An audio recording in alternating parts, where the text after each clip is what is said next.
ఓం సాయిరామ్ శ్రీమాత్రే నమః. అమ్మ బిడ్డలందరికీ నమస్కారం ఫ్రెండ్స్. ఎలా ఉన్నారండి? ఏం చేస్తున్నారు? అందరూ బాగున్నారు కదా? మన అమ్మ దయ వలన అందరూ బాగున్నారని, బాగుండాలని మనస్ఫూర్తిగా అమ్మవారిని కోరుకుంటూ, అమ్మవారి కృప కరుణ కటాక్షములు మనందరిపైన నిండుగా మెండుగా ఉండాలి అని మనస్ఫూర్తిగా ఆ అమ్మను వేడుకుంటూ ఈరోజు వీడియో అయితే స్టార్ట్ చేస్తూ ఉన్నానండి.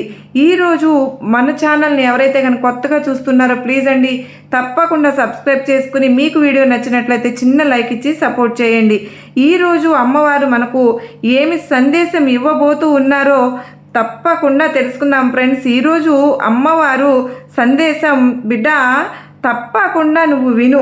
నీకోసమై ఈ శుభవార్తను తీసుకొచ్చాను. ఇక్కడ ఉన్న కుంకుమను నా బొట్టును తాకి నేను చెప్పేది కాదనకుండా అశ్రద్ధ చూపకుండా విను. ఎంతగానో సంతోషిస్తావని దుర్గమ్మ వారు మన కోసం ఒక అత్యద్భుతమైన సందేశాన్ని అందిస్తున్నారు ఫ్రెండ్స్. మరి ఆ సందేశం ఇప్పుడు తెలుసుకుందాం. భక్తి, ప్రేమ, నమ్మకం, ధర్మం అనేవి తెలుసుకోవాలి అంటే ఒకే ఒకరి దగ్గర నేర్చుకోవాలి. ఆయన ఎవరో కాదమ్మా, శ్రీరామ భట్టు, అంజనీ పుత్రుడు, హనుమంతుడు. ఎప్పటికైనా సరే రామనామం ఎక్కడ ఉంటుందో అక్కడ హనుమంతుడు ఉంటారు అనేది నిత్య సత్యం కదా. ధర్మము అలాగే నీకు నాపై ఉన్నటువంటి నమ్మకము, ప్రేమను బట్టి నేను వర్ణించలేకపోతున్నాను. నా భక్తుల మధ్యలో మెదిలేటువంటి ప్రతి ఒక్క ఆలోచన నాకు తెలుసు తల్లి. ఎప్పటికప్పుడు నేను నీకు ఎన్నో అవకాశాలు ఇస్తూనే ఉన్నాను, కానీ నువ్వు ఆ అవకాశాన్ని వినియోగించుకుంటూనే వచ్చినటువంటి కాస్తో కూస్తో ధనాన్ని అంతా కూడా వృధా చేసేస్తున్నావు. మరి ఇలాంటి అనవసరమైన ఖర్చులు చేస్తూ ధనాన్ని వృధా చేస్తూ ఉంటే భవిష్యత్తులో ఏ విధంగా బ్రతకాలని అనుకుంటున్నావు? ఇంకా నువ్వు నా నామస్మరణ చేస్తూ చెప్పడం, గర్జించి మరీ నేను చెప్పడం లేదు కదా, నువ్వే మొదలు పెట్టావు కదా. నా నామస్మరణ మధ్యలోనే వదిలేసుకున్నావు. అయినా సరే నాకు కోపం వస్తుందని భయపడిపోతావు, కానీ నా బిడ్డలపైన నాకు కోపం వస్తుందా? తల్లికి బిడ్డలపైన కోపం ఎందుకు వస్తుంది తల్లి? నువ్వు సంతోషంగా ఉంటావు అని అమ్మవారు అయితే అంటూ ఉన్నాను. కర్మఫలాలు అనేవి అందరూ అనుభవించవలసిందేనమ్మా. ఒక్కొక్కరు ఒక్కొక్కలాగా అనుభవిస్తారు. నాకు మాత్రమేనా ఈ పరిస్థితి అని నువ్వు ఎంతగానో బాధపడుతున్నావు కదూ తల్లి. నేను ఈ శుభవార్త తీసుకురావడం కోసం ఎన్నో సంవత్సరాల నుంచి నేను ఎదురు చూస్తున్నాను. నీ కర్మ ఫలితాన్ని బట్టి ఇంత సమయం పట్టిందమ్మా. అప్పుల్లో కూరుకుపోయిన నీవు, నీ కుటుంబం ఎంతో వేదన భరితంగా బాధను అనుభవిస్తున్నారు. నాకు తెలియంది కాదు కదా తల్లి. నీ అదృష్టం ఏమిటో తెలుసా బిడ్డ? నీకు అనుకూలమైనటువంటి కుటుంబం ఉంది. ఎలాంటి పరిస్థితి అయినా సరే వారు నిన్ను వెన్నంటే నిలబడుతున్నారు. నీవు ఎంతో అదృష్టం చేసుకున్నావు కనుకనే నీకైతే మంచి కుటుంబం అనేది ఉంది. ఎలాంటి పరిస్థితి ఎదురైనా సరే వారు నీకు వెన్నంటి నిలబడ్డారుగా. అందువల్ల నీకు ఎదురైనటువంటి క్లిష్ట పరిస్థితుల్లో కూడా ధైర్యంగా నిలబడగలిగావమ్మా. ఆదాయ మార్గాలన్నీ మూసుకుపోయి ఇంటి గుట్టు బయటకు రాకుండా ఎంతో ఓర్పుతో ఉన్నంతలో రోజు గడుపుకున్నారు. ఎంత కష్టం వచ్చినా కుటుంబ సహకారంతో అందరూ ఒకే మాట మీద నిలబడి గట్టిగా ఒడ్డుకు చేరుకున్నారు. ఆర్థిక ఇబ్బందులు తీరాయి. అపనిందలు, అవహేళనలు ఎదురయ్యాయి కదమ్మా నీకు. నీ ప్రమేయం లేకుండానే మీ మీద నిందలు వేసి మీ చుట్టూ ఉన్నవారు మిమ్మల్ని ఎంతో ఇబ్బంది పెట్టి ఎంతో బాధ పెట్టారు కదూ.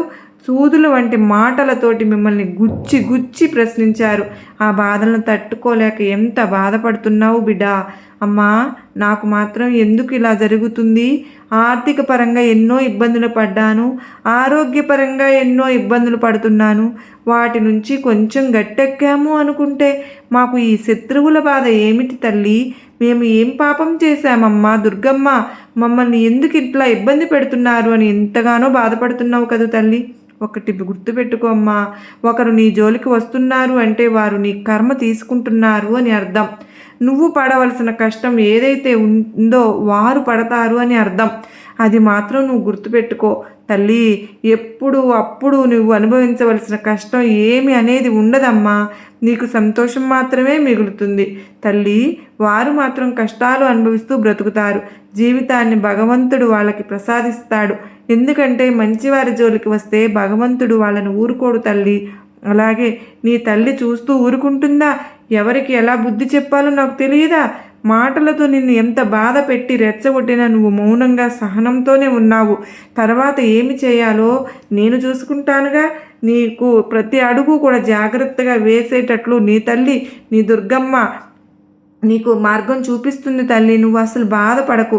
ఎందుకంటే నీవు ఎంత మంచిగా ఉన్నా సరే నీ బంధం నిన్ను అర్థం చేసుకోలేదు, నిన్ను దూరం పెట్టింది. కానీ నువ్వు ఏమిటో, నీ గుణం ఏమిటో, నీ మంచితనం ఏమిటో నీ బంధానికి తెలిసేలా నేను కూడా మార్పులు తీసుకొస్తున్నాను. అతి త్వరలోనే నువ్వు కోరుకున్న బంధం నీ దగ్గరకు రాబోతుంది. ఇష్టపడిన బంధంతోనే నువ్వు సంతోషంగా ఉంటావమ్మా.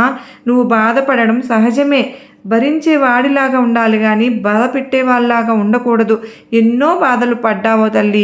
నిన్ను అర్థం చేసుకోకుండా చాలా మూర్ఖంగా ప్రవర్తించారు కదా. ఓర్చుకుని మళ్ళీ అయినా నాకు నా భర్త కావాలి తల్లి అని నా పాదాల దగ్గర నువ్వు ఎన్నోసార్లు బాధపడుతూ ఎన్నో అవకాశాలను దిగమింగుకుని ఉన్నావు. కానీ నువ్వు నీ బిడ్డలను వదిలేసి వెళ్ళిపోయినా కూడా ఎంతో వేదనాభరితంగా నీ మనసును చాలా బాధ పెట్టుకున్నావు. నీ భర్తకు అన్ని విషయాలు బుద్ధి వచ్చేలాగా తయారు చేసి నేను నీ జీవితానికి సంతోషం వచ్చేలాగా చేసే బాధ్యత నాదే. బిడ్డ, నువ్వు దిగులు పడింది చాలు, నువ్వు ఎదురుపడి చూసింది చాలు. నీ ఎదురు చూపులు ఫలించాయమ్మా. అతి త్వరలోనే నీ బంధాన్ని నీ దగ్గరకు చేరుస్తున్నాను. నీ బంధంతో కలిసి సంతోషంగా ఉంటావు. ఇక నీ కష్టాలు అని ఉండవు. బంధం దూరం అవుతుందనే మాటే ఉండదు తల్లి. సంతోషంగా ఉంటావమ్మా.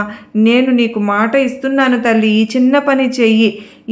పార్వతీ పరమేశ్వరుని ఎప్పుడు కూడా ఆరాధిస్తూ ఉండు తల్లి. ఎప్పుడు కూడా నీకు పసుపు కుంకుమలకు ఎటువంటి లోటు కానివ్వకుండా ఆ పరమేశ్వరుడు నిన్ను రక్షిస్తూ ఉంటారు. ఆ పార్వతీ మాత నీ తన బిడ్డల్ని ఎప్పుడు కూడా మధ్యలో వదిలేయదు.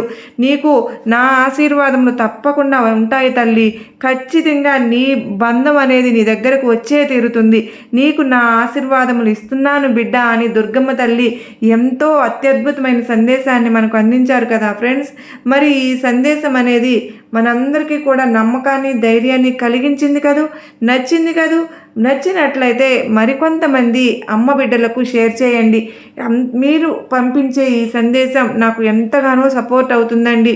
10 మంది చూస్తే మరింత వీడియో అనేది రీచ్ అవుతుంది. దానివల్ల నాకు మంచి ఇన్స్పిరేషన్గా ఉంటుంది ఫ్రెండ్స్. అక్క, మీరు పంపించే ఈ సందేశాలు మాకు ఎంతగానో కనెక్ట్ అవుతున్నాయి.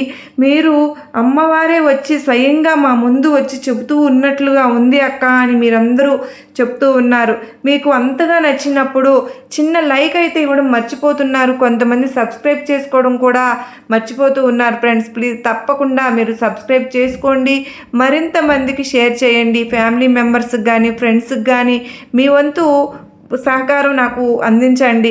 ఖచ్చితంగా మనందరికీ అమ్మవారి కరుణా కటాక్షములు మనందరిపైన నిండుగా మెండుగా ఉండాలి అని మనస్ఫూర్తిగా నేను కూడా అమ్మవారి గుడికి వెళ్ళినప్పుడు తప్పకుండా మనందరి గురించి ప్రేయర్స్ అయితే పెడుతున్నాను. ప్రార్థనలు అమ్మవారికి ఖచ్చితంగా చేరుతున్నాయండి.